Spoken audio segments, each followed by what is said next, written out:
Hi everybody, this is Chad, the Gaming Dad with Dad's Games. And today we're going to be talking a little bit about something that's been on my mind lately that I think maybe a lot of people may have realized, but maybe some haven't. It's something that I like to call the true cost of next gen.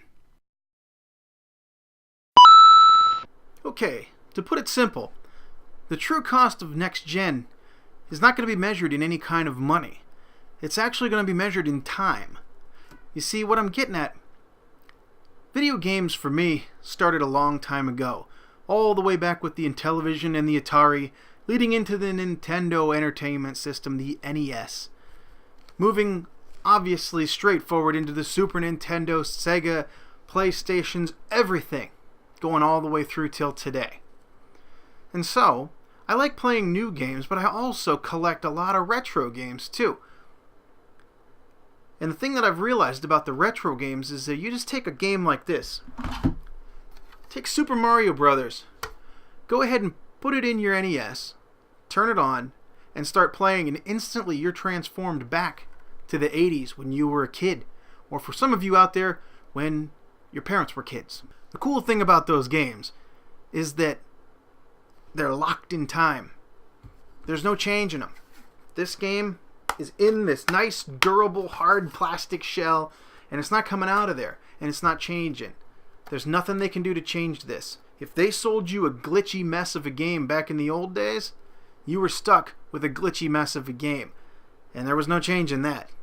The good games stand the test of time because they came out, and they were tested, and they were perfect. Now, these games admittedly weren't the mega huge blockbusters that we have today. And so maybe that has something to do with it. The games we have today are much, much larger and take a lot more people to produce. Which kind of leads me into the next topic, which is DLC. You know, old games like these Nintendo games, they had no DLC. Battletoads, Ninja Gaiden, these games don't have DLC, and they didn't have patches. They worked the right way right out of the gate, but they were so hard that they lasted and lasted and lasted. You could play them forever, and you may still never beat them. That's what makes those good.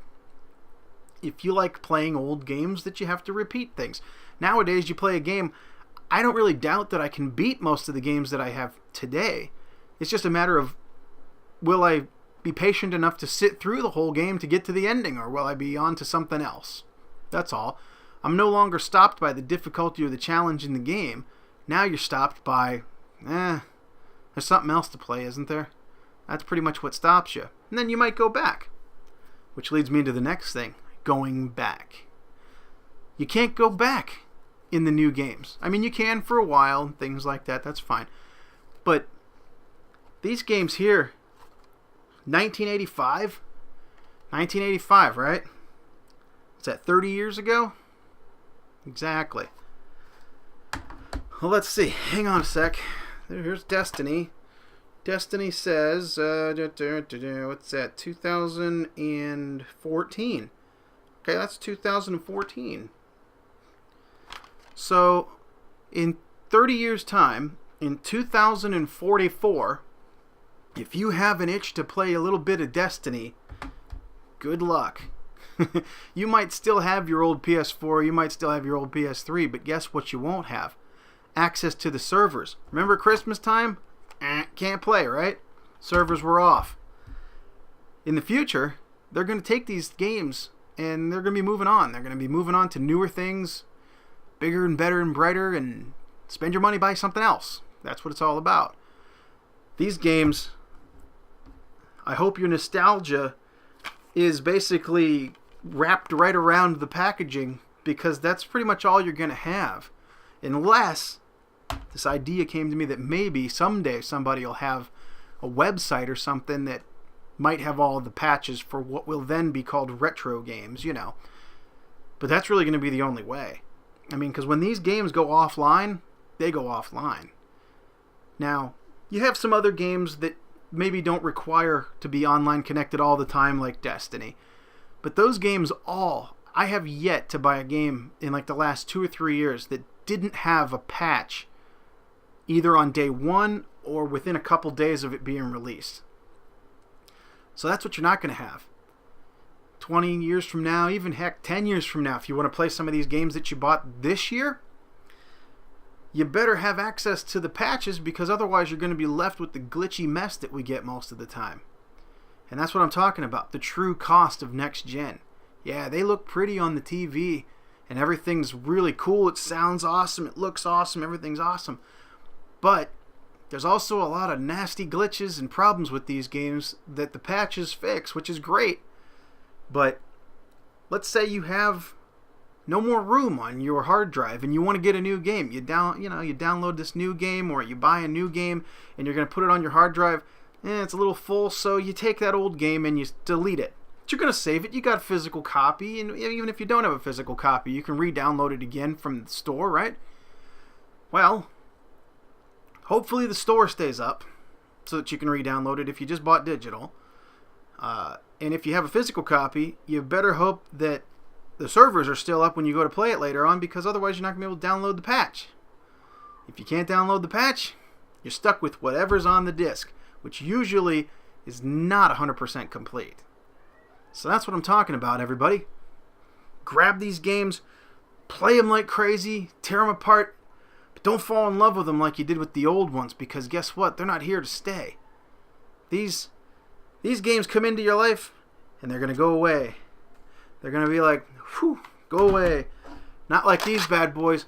These guys stick around. Ooh, yeah, they're not going to go anywhere. They're right here. You know, we've already seen it happen a few times. That game Mag, I never bought it, but it was pretty much online only. Now, it's coaster only.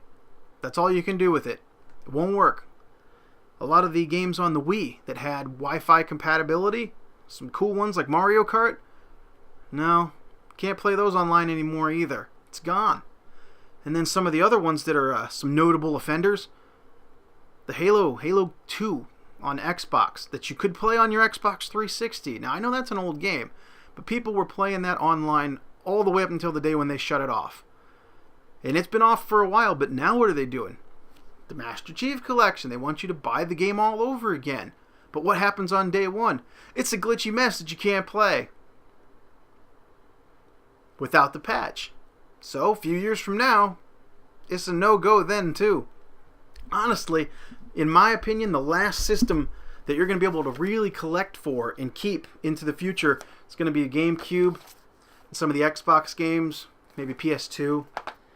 These kind of games are the last ones that are going to last for a long time. But even these games, I mean, they're all disc-based.